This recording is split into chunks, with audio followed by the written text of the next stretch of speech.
Hello, thank you for joining us. I'm Samantha Groth. I live and I work on the lands of the Gadigal people of the Eora Nation.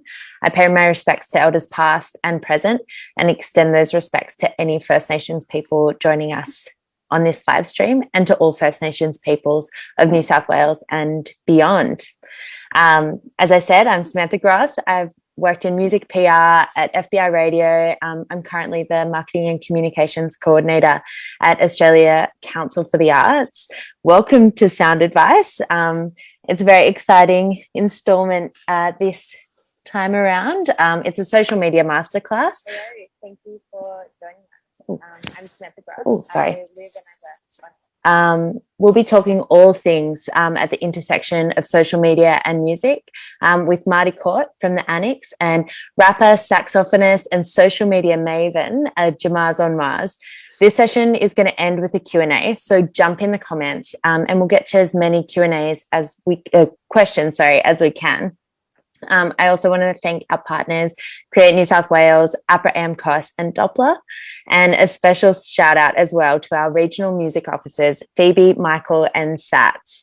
They're watching us from Wagga Wagga, Goulburn and Bega tonight. So to start off, I'll introduce you to Marty Court. Hey, Marty. Marty is the former General Manager of Warner Music Frontline Marketing, and she now heads up marketing services company, the AMCOS. The AMCOS teams up with talent management and labels to tailor and implement marketing strategy and has worked with artists such as Shepherd, Didiri, Coda Banks and Genesis Owusu. But it does not stop there. In the UK, Marty also held the positions of International Marketing and Promotions Manager for EMI. She was Vice President of Talent and Music at MTV UK and General Manager of Columbia Music, Sony UK. Huge, frankly. We also have Jamaz on Mars, or James. Hey, James. Hello. How you going? Good.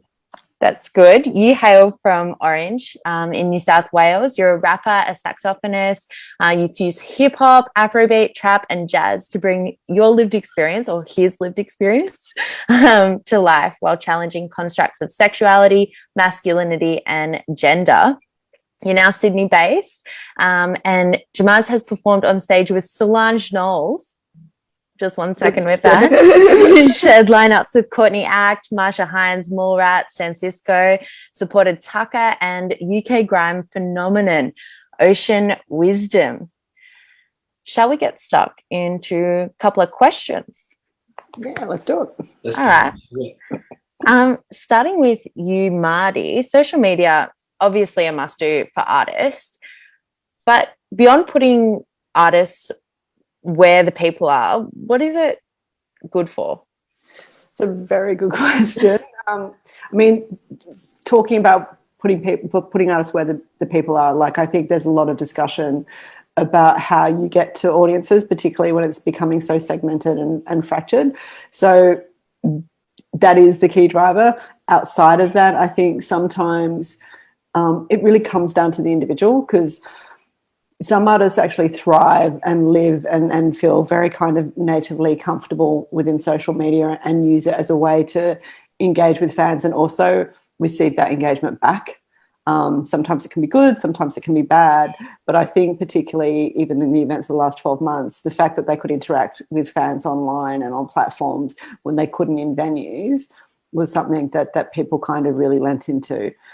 So that's the first part of it. I think the other side of it is also that it's a discovery model. So, whether it be recommendations from friends or things showing up in your algorithm because of your behaviour, it still does serve in some ways for discovery mechanics for new music. And that's a very, very hard thing to do now with radio becoming so competitive, 60,000 songs a day going to Spotify. Having little platforms like that kind of tap you on the shoulder and go, hey, you might like this if you like this, is also a really valuable tool. Yeah. If an artist is, say, doing really well on Instagram, should they be making sure that they're also on all the other platforms? I think it comes down to who the artist is and what audience you're going for. So at the moment, we're working on a campaign for the Screaming Jets, and for us, Facebook's going to be a key driver that campaign, because we know that's where their audience sit. It's slightly older. It's very much people that engage with the newsfeed. Then we work with an artist called Mia Rodriguez, who comes out of TikTok. So that's her kind of platform and where her audience live and sit, and that's who engages with her. And then you've got some other artists who are possibly more visual, so things like Instagram. So for us with Genesis Owusu, where the content's really visual and his styling is kind of key, Instagram's a great platform. So I don't think it's a one-size-fits-all model. It's kind of who are you as an artist and who are you trying to talk to? Yeah. James, what platforms are you focusing on right now? Right now I'm focusing on, well, definitely Instagram, but I'm trying not to forget about Facebook, actually, just because we spent all those years, like early 2010s, like building up the Facebook page, building up that friends list. So mental reminders, like, you've got that Facebook like mailing list essentially, just to keep reminding of what's going on. So when I say Facebook, sorry, I mean like page, personal, and then Instagram, like we said. TikTok, I'm just watching. I'm actually not really posting. I'm just watching and observing and seeing what I could bring to the platform that's authentic to me, rather than just doing stuff for attention. I'm not sure how the algorithms work, but I feel like I've seen a heap of TikToks like about their algorithm and saying, can kind of mess you up if you don't do the right thing in terms of having a niche. And yeah, so I would just say, Facebook, Instagram. I do also do Twitter, but I've studied social media at uni, and we said that Twitter is kind of like a waste in Australia, like population wise, no one uses it, but I'm just there observing, sharing memes. Yeah. Love a meme.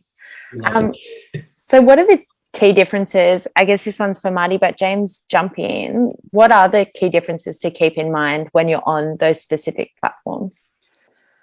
One of the things that we say to everyone that we work with is it's really important to actually be true to yourself, rather than kind of,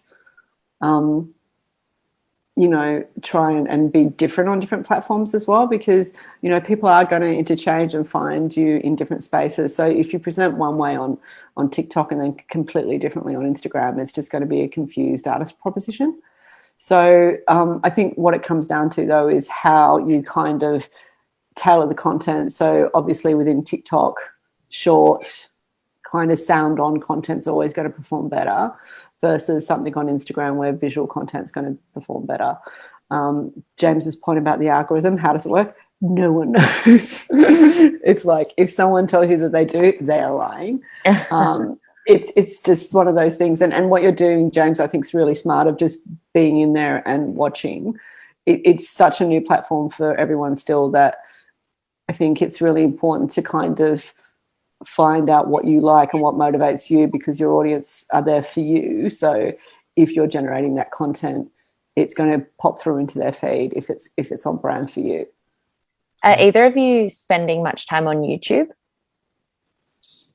Me personally, I'm always on it, but I feel like I would not. Yeah, I don't make the content. Like, I'm not a YouTube content creator, but if I'm on YouTube, I'm watching long form, as opposed to like TikTok and Instagram. It's all short, 15 to 30 to 60 seconds. But YouTube, I'd watch like 8 minutes. I don't do podcasts, so maybe YouTube is my podcasts. I don't do podcasts either, but yeah, I've got 2 children and they are native to YouTube.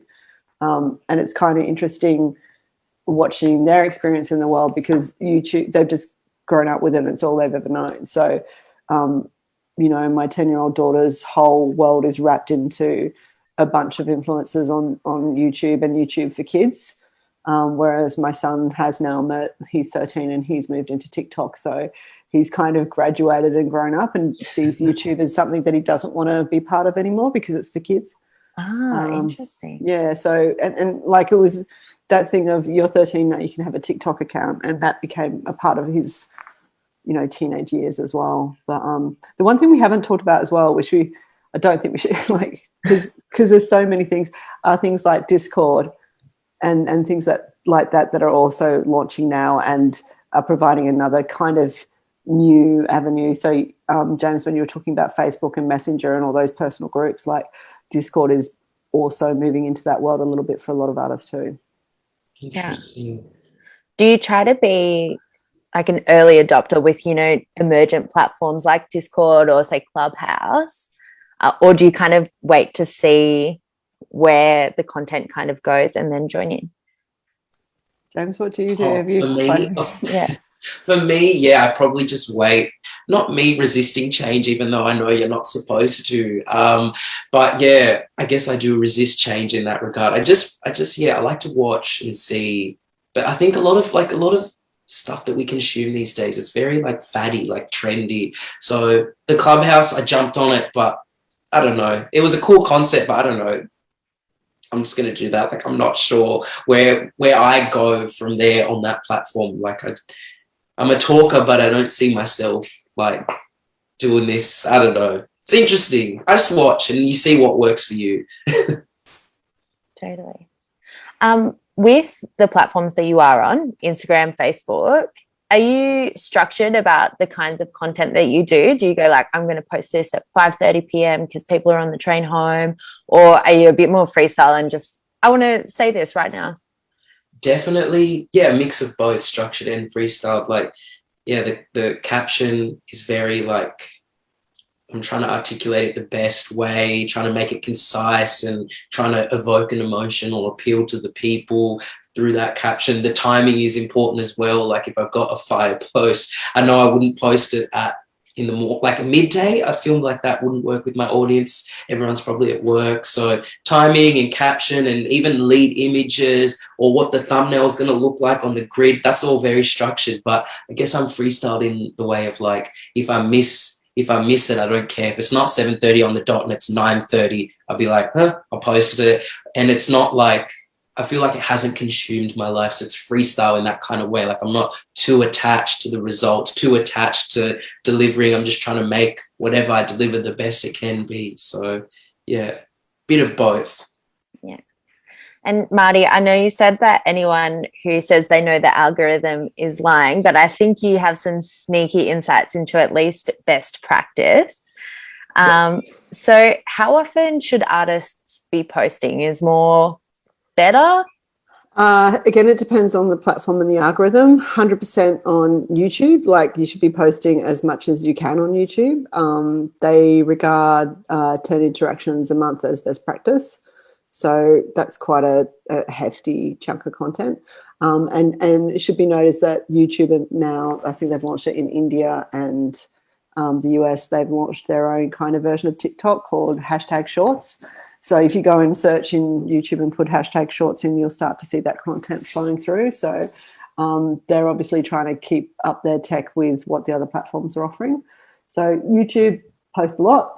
Instagram post a lot, but also post in all sections of Instagram. So in feed, Instagram Live, in Reels, things like using Q&As, all those sort of things help engagement. And even using things like carousel posting, because that swipe across action actually is regarded as engagement, so that will help the algorithm as well. Facebook is just a weird one because you still have those things where if you put a link into some post, it gets kind of killed, and it seems to every week change as to how Facebook reacts to stuff. So I would say you don't have to post there more than once or twice a week, but you should look at what your reach and engagement is, and if there's something that you've done that's given you lower reach, note that and actually change your behavior or update the post. And then TikTok, again, it's one that you should post quite regularly on. And obviously the things around TikTok that are probably different for the other platforms are the things like the For You page. So you can go in and see what's trending or what hashtags are working and possibly opt into using those hashtags within your own content. And then also using the in-app features of TikTok. So whether it be green screen or all kind of wackadoodle things that they come up with, like the mirror effect, all those sort of things, they will all help your engagement as well within the platform. Are there kinds of engagement that you would prioritize, like comments over shares or likes or whatever? Yeah, comments are always good. Yeah, probably comments more than anything else, just because, and that's like obviously where people are coming in, because the upside of comics as well is you actually get to engage with your audience. So you might actually learn something from them too. In terms of things like shares, I think it's again really hard to tell how that interacts, but that also comes into things like Spotify, because if you're, the viral chart apparently has a share functionality into it as well, that if you share something within Spotify, you might get further on the viral chart. So sharing is good, but I think your comments is always going to be the first. And then just making sure that you've got good quality content that people are going to actually double tap on. Yeah. With your social media voice, because, there's obviously a lot of planning and structure and all that goes with it. Should it be different to your personal voice as an artist? James, what's your thoughts? James, okay. I think, so for me, I try not to blend the personal world with the artist world. So I won't post anything work related. Like, the artist is not a worker. He just does music and other stuff. Friends, sorry, like, unless it's something funny, because it's like, for me, I'm like, how do we get people's attention? Like, how do I show them stuff they care about? So friends, personal life, cafes, doesn't make the cut, but just don't be afraid to show emotion. Like, I let that bleed through from my personal to my artist voice, so it is genuine and there is something to connect with there, like emotions such as excitement because you've got a massive opportunity. Like, let that shine through. Who cares if you've got to stay cool, but I think there is a difference and there isn't. Like, I do try to be me, but I also am just mindful of like the perception that you want. And I think at this level, you just kind of want to shine above everyone else so they have a reason to support you. Because, sadly, your friends, don't support friends at times. You just want to give them a reason, like, hey, I'm popping off, support me, share it, comment. Like, it's all about perception. Yes and no, a bit of both, but yeah.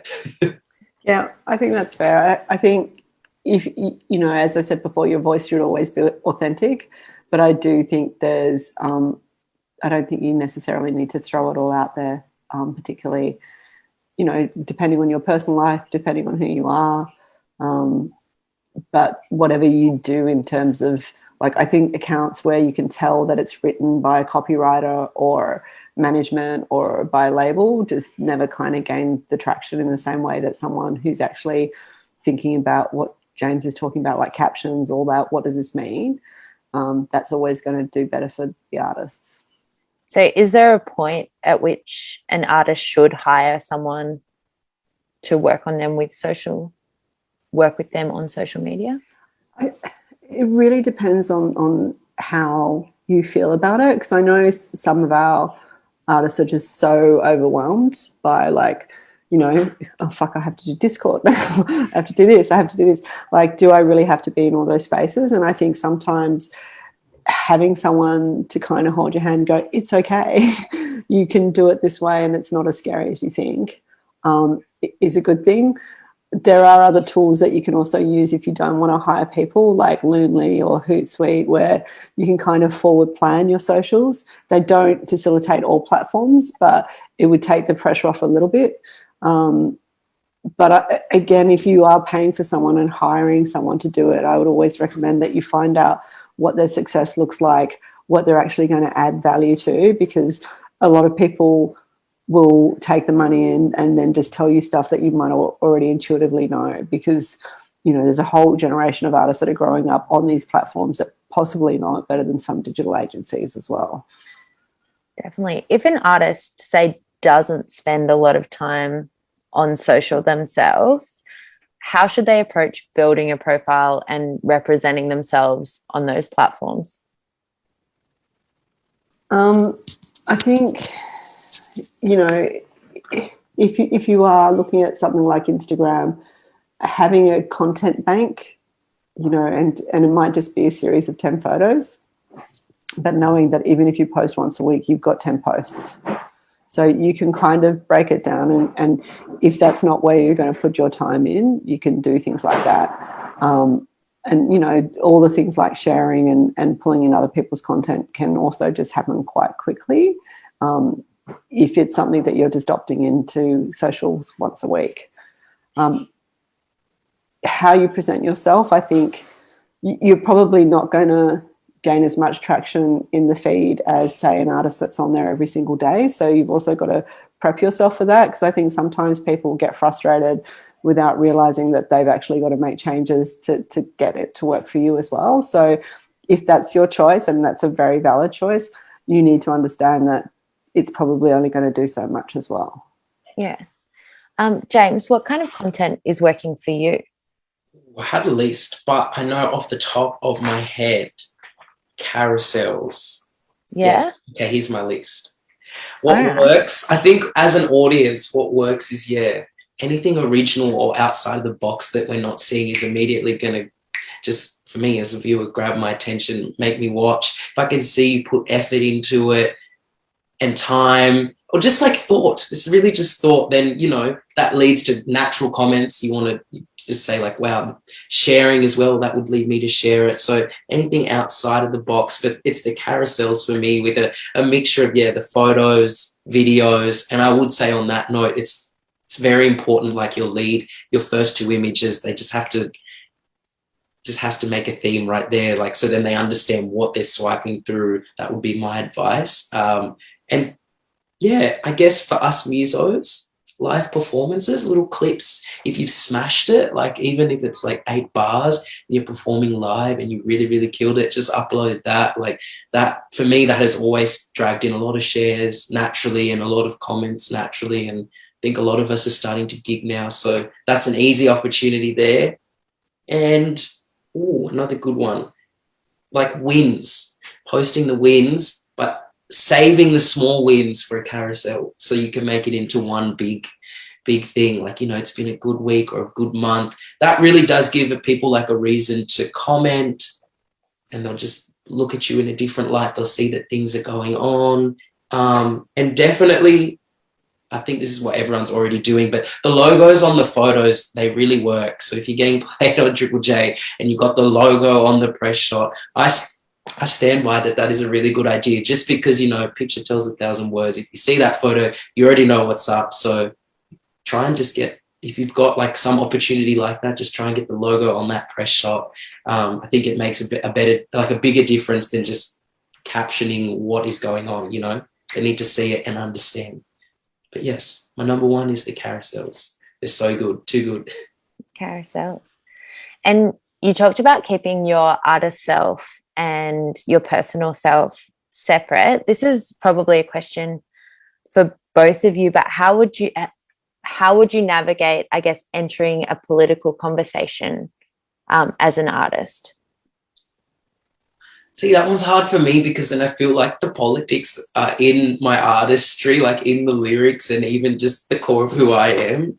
I think one thing I would say is definitely like, just be careful what you comment on. Like if you're commenting on something and it's coming from lived experience, then, you know, like that's perfect. You know, if it's something that you can relate to because of personal experience, I think people are going to connect with that, as opposed to like, I know people get upset with performative activism. So that's why I'm saying be careful what you comment on, because if you're commenting for the sake of commenting just because it's a trend this week, then I'm kind of like, you know, the real activists see through that and they get really frustrated. And probably what my advice would be is maybe you can share stuff to educate people.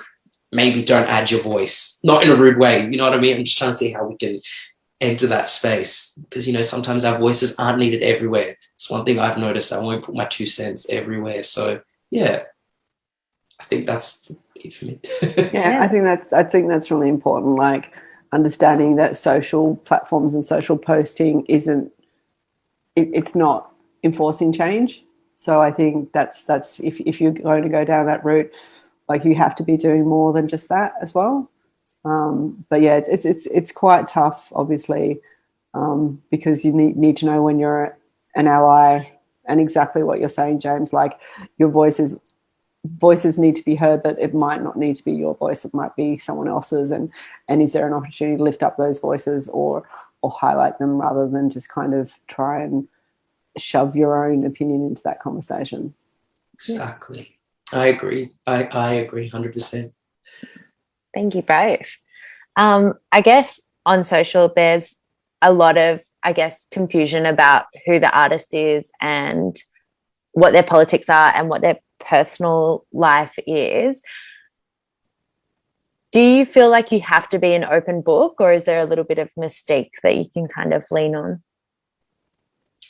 This is for me. I think you got to play both. Like, I think, yeah, your feelings and your emotions should be an open book.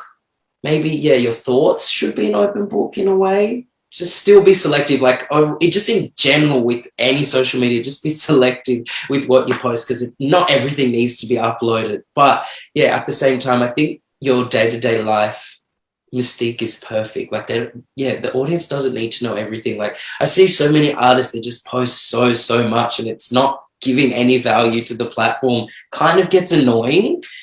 I guess you don't want to give your followers a reason to unfollow or mute or something. Do you know what I mean? So I think a bit of mystique helps. I had a good point on that and I'm mental blank. But yeah, a bit of both. I think one example is like, if you're in a session, maybe you don't need to video the snippet. Maybe you can just take a photo of the producer, tag them, no caption, and then perfect. Like, that's mystique there, and then they'll see the result later. Or for me, if I'm doing like a video shoot or something and there's a setup, I'll take a photo of that story. It doesn't need a caption, just one photo is enough, knowing that, you know, the output of that shoot is going to be out next week and then it'll make sense. That's kind of mystique to me in a way, rather than saying, oh my God, I'm here doing this with this person, this brand, and then when you actually announce it, it's not going to get as much hype because people saw it on this story earlier. So yeah, bit of mystique there, but still be open,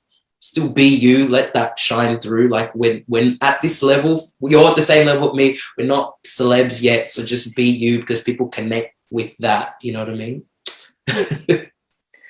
We have lots of questions flooding in online and from people watching, so we'll get to the Q&A session real soon. And if you haven't put in your comments yet, pop them in on the Facebook live feed and we will try to get to as many as we can. But in the lead up, can I ask you both to tell me if there's a post or a series or a campaign that an artist has done that made you wish that you had thought of it? Should I jump in? Yeah, jump in. Two good things.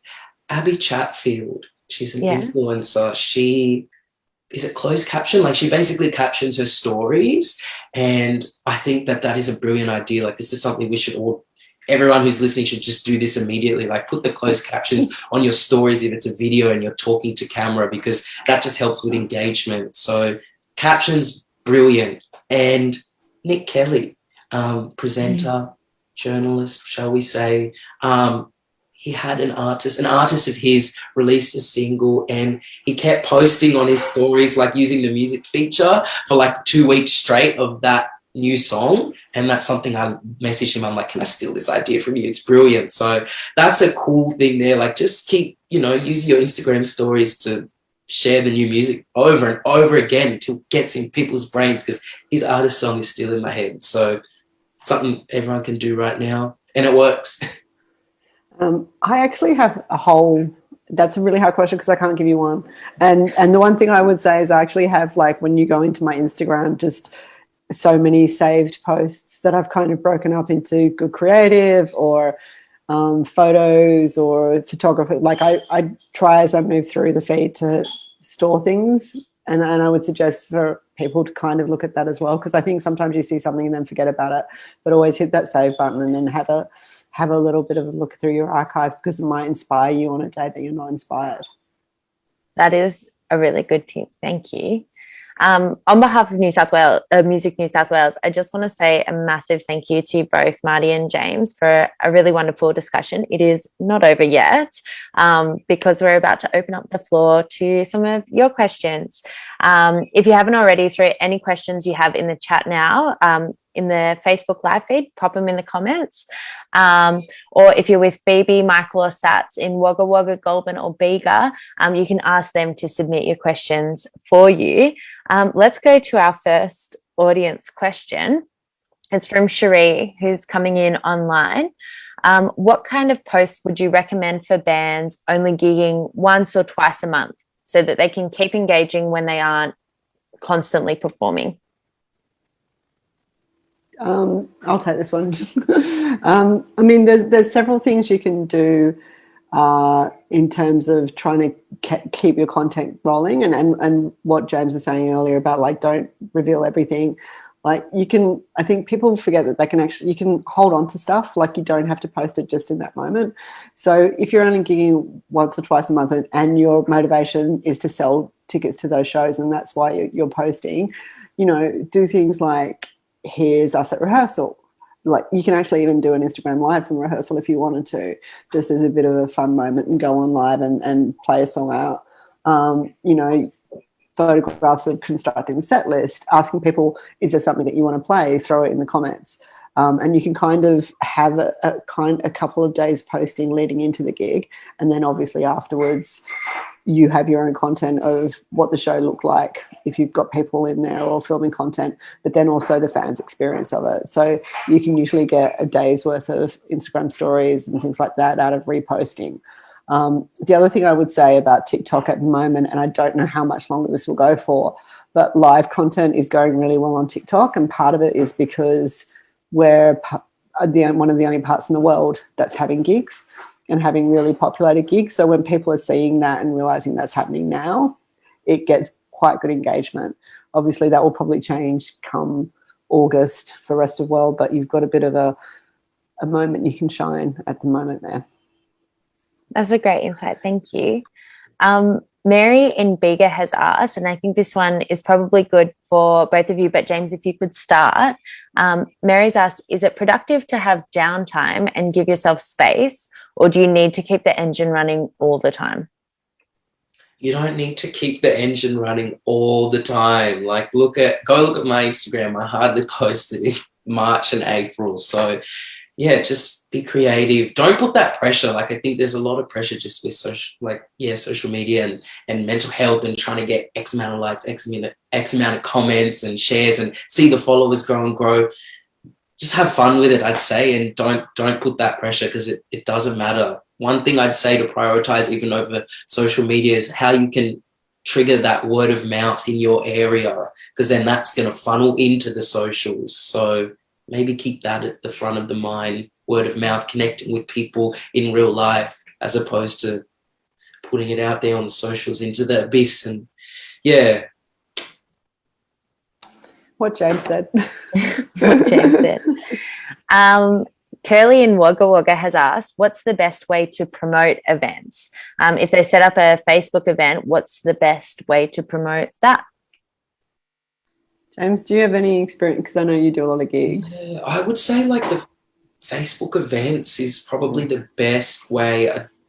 I've only been a co-host really, but yeah, just inviting all the friends. Like for me, I think the Facebook events really carried like the tickets, because I think Facebook recommends to different people. And what I try to do with Facebook events is, yeah, invite people, but not all at once. So then when they click going or interested, then their friends see, and then maybe 2 days later, I'll invite a different batch, and then their friends will see it again. So it keeps reoccurring in mutuals like Facebook feed. So yeah, maybe events, and then just don't be afraid to like really self-promote and push hard across socials. That's what I'd say really sells tickets, brings that to their attention. And within, if you are using Facebook events, also make sure that you're reposting in the event closer to it as well, because that will go out and notify everyone that's been marked as interested. There are also other platforms now that just aren't socials based, whether they be Songkick or Bands in Town, which you should always make sure that, and Eventbrite, that you should always make sure you're listed on as well with your gigs. And I think Songkick is the one that actually pulls into Spotify. So if you have a Spotify profile, make sure that you've gone into Spotify for Artists and taken that artist pick moment and add your tour date into it, because it's just another place of visibility as well.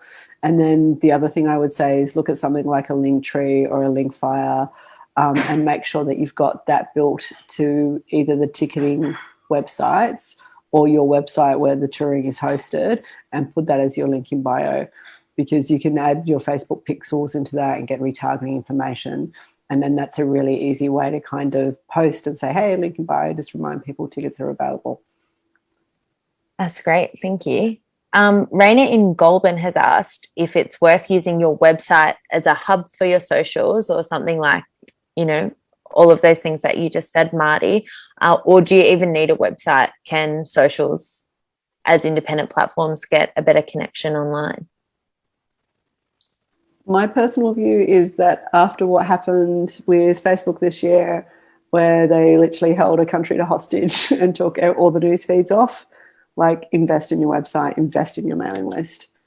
Because when that happened and you lost everything from Triple J's and like all those music sites because they were news services, it crippled a lot of people that were trying to sell tickets. So do have a website. They're easier to build now. They don't have to be flashy. You can, again, put tracking information in it, but also just make sure that you're getting names and building your own mailing list as well. Jazz in Bega has asked how useful or important boosted posts are. Do you boost your posts, James? Yeah, I've only had one post boosted, and it was like how we're talking about gigs, and it was, in regards to a gig, and it was the promoter, boosting that ticket link, and it worked. It got like a heap of likes, and it just kept staying at the top of people's feeds. Sorry, I'm talking about Facebook for like a week plus. So I don't know, I feel like it works, but that was ran by an actual social media, like a coordinator or manager. So I don't know if I have an opinion. I don't use them much. I don't use them on Instagram. Don't need them, because you can always figure out a way to reach the people without them. Marty, do you? The boosted posting, like, it's kind of dropped by the wayside a little bit compared to what it was a couple of years ago. And I think a lot of people think that it throttles your organic reach. So a lot of times if we do, we don't do it that often, but if we do, we'll let the post have like 24 hours of organic growth first, and then boost off the back of that. But it's not, we now just use more video views ads and things like that rather than boosted posting. Yeah. I've got a technical question coming in from David in Wagga Wagga. He's a beginner at TikTok and he wants to know how it actually works for musicians. Marty, can you take us through a bit of the mechanics? Okay, so I guess the mechanics, so a lot of people don't know there's playlists within TikTok, and that's kind of a key part in terms of music discovery. So if you go on to the part of TikTok where you hit the plus sign to start building a TikTok, you'll see a button come up at the top that says sounds. If you hit on that, you'll go into where all the playlists are. So that's now locally curated and edited. That's only been in place since the back end of last year. So there's a bit more presence on the platform for Australian music, and the person that runs that is a guy called Ollie Wards, who left Triple J to go and head up TikTok. So that's a kind of basic thing that most people don't realise, and that might be something if you are talking to your fans to make sure that they know that they can find your sound on the platform and use it, because that's what it comes down to, is your sound being used in videos. When people talk about songs going viral, it's because people have taken those sounds and use them. And if you kind of want a bit of a education process of what that looks like, go and have a, like, just put Kid Leroy without you in, and you'll see all the videos. I think it's like millions that have used his song. And then maybe just put some Australian artists in, and you'll see the differential in how something actually goes viral. The thought of making something go viral is like, it's magic bullet. And that's where I'm kind of saying, if people tell you they know how it works, it's really hard, because it's something that's usually an emotion. It's something that no one sees coming. Like, no one saw, someone drinking cranberry juice as a viral moment. no one saw Jason Derulo coming back into our lives, but that happened as well, courtesy of TikTok. So it's not something that you can engineer, and I think when people try to, that's when it goes wrong. Like when Justin Bieber did the Yummy song last year, and if you look at Yummy and break it down, the chorus is the perfect length for a TikTok, and everything about that chorus was written for TikTok, and it was just a disaster because the kids could see that that's what he was trying to do. So yeah, have a play with it. Do exactly what James was talking about earlier. The best way to learn about TikTok is just being on there and watching and looking at what people are doing and looking at what works. But it's a Wild West environment. Yeah. Don't chase those highs. It's not worth it. Like, it's, yeah. Well, it is worth it, but like not for the sake of health. It's a magic bullet, like you said.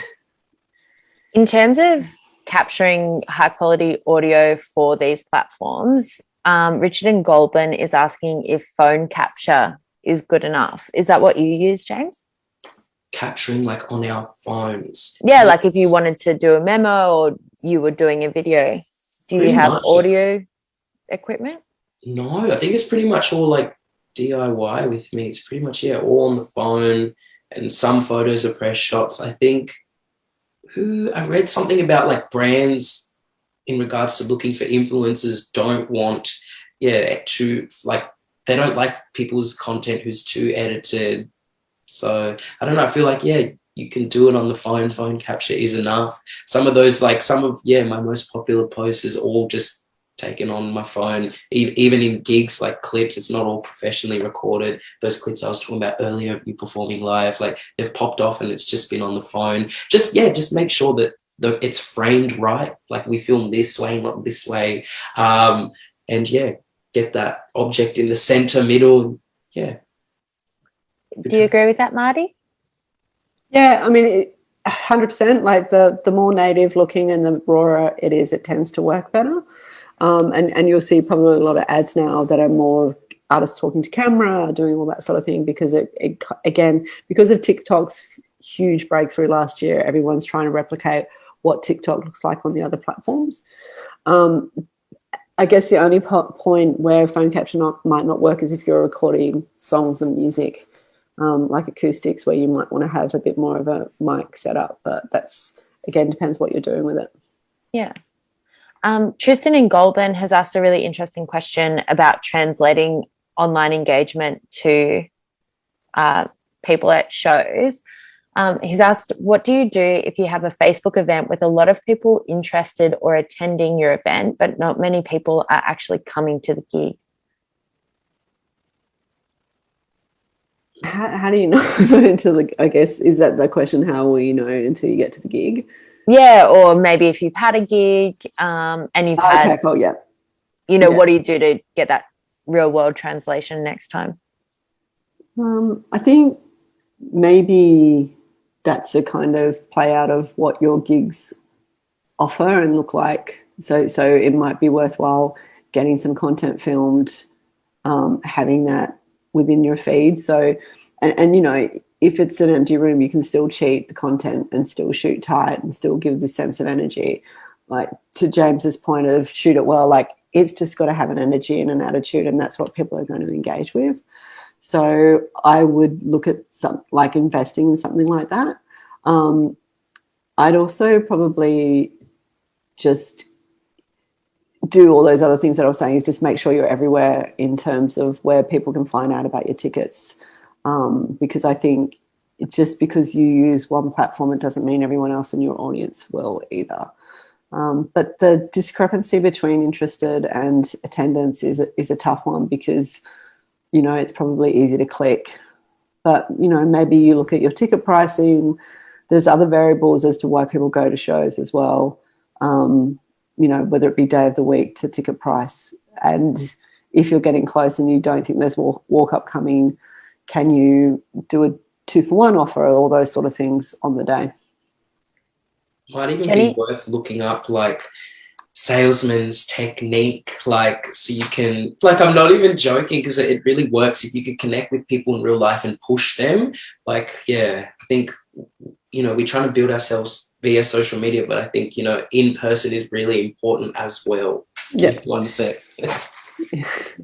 And to that, you can also build up close friends groups in Instagram or Facebook Messenger groups or Discord groups where you could go one-to-one to those people and not have a Facebook event, but say, hey, I'm about to announce a show. Do you want to get in early on tickets or something along those lines?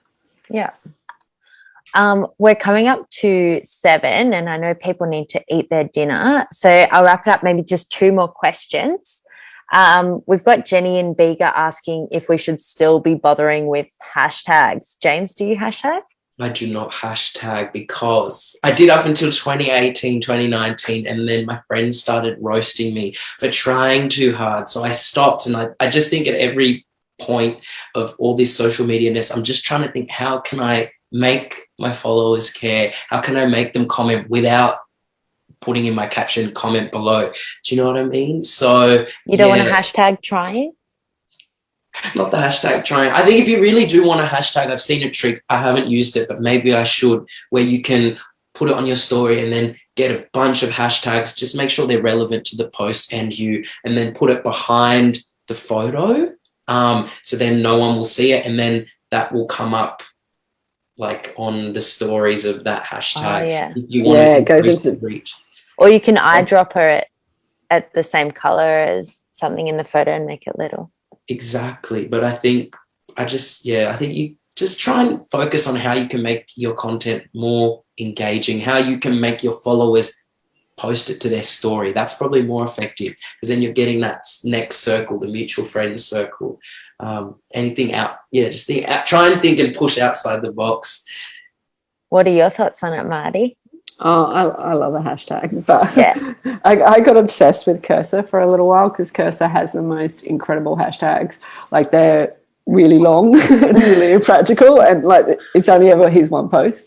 But yeah, we do use that kind of hidden tagging sometimes, just to try and pull it into discovery, because that's where the hashtags kind of operate, is going into that discovery page, but also get that they can kind of look ridiculous. So yeah, we hide it. Yeah. So balancing the need to be authentic with mutual friends, but also the need to find new audiences. To play the algorithm, yeah. Hashtag balance. All right, and final question comes from Kane in Wagga Wagga, who's asked, should live streams be a priority when playing a gig? I used to do them back in the day, like back in 2015, 16, and it was a good way to get people that couldn't come to the gig to see it, and they would interact. I'm just not sure in this day and time post-COVID. Yeah, I think everyone's over it, just quietly. It's like everyone just wants to go and see bands, not see a screen. Yeah. But I mean, again, if it's one of those things you've sold out a show, or it's something that you want to kind of open up. I do think going live at venues is quite good. I think it was Casey Chambers who used to go out on stage and live stream as she walked down on stage to the crowd, and then just kind of switch it off as soon as she started the gig. And it gave this sense that people that weren't there were still part of the energy and the momentum, but it also just made it look really kick-ass, because she'd walk out and people would just start screaming. So there's little tricks that don't necessarily have to involve the music as well. Yeah. All right, well, thank you so much. And thanks to everyone for tuning in, and for sending in all your questions. I'm sorry we couldn't get to all of them, but we have them written down, so we'll be storing them away. This video is available. It'll live on Facebook and on the Music New South Wales website, musicnewsouthwales.com, after the event as a resource. I'll do the little like live Casey Chambers screaming excitement for Marty Groth.